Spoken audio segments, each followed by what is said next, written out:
My name is Hodan Hassan.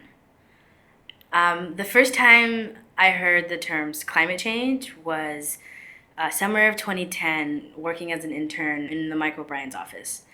I heard the words, but I didn't really listen because it was an idea that was far from me, too far in the future, too far from my current concerns, and just too far of an idea to conceptualize.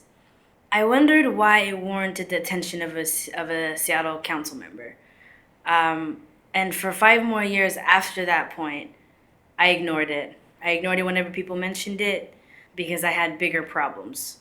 Problems like racism, white supremacy, classism, sexism, and the ever plaguing white feminism and their useless attempts to always try to save me from the imaginary threat. I was much too busy to try to save my own world to worry about things that would happen in the future.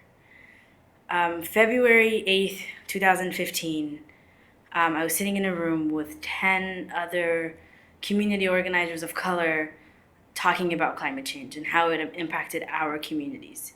I sat in the back, I listened, and then I raised the question of why this is important to us.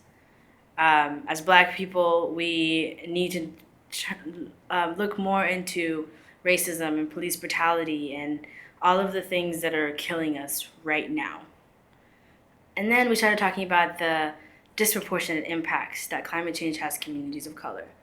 For example, 78% of African American families live near coal plants, which means that the kids that are born into respiratory diseases. I learned that white supremacy and climate change weren't two different problems, but were rather one giving birth to the other. Because of capitalism and this need to constantly overconsume everything, all the resources this earth provides to us, is why we have climate change. And people who look like me are the ones who've done nothing but suffer the most.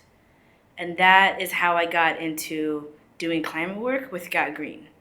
I stopped thinking about climate change as polar ice caps melting and polar bears, but rather as gentrification, lack of affordable food, lack of affordable housing, and for all the little Black kids that were gonna wonder why they have asthma while any other white people that they know don't have the same problems. I realized that climate change is not my problem, but I am its solution. For the Seattle Globalist, my name is Hodan.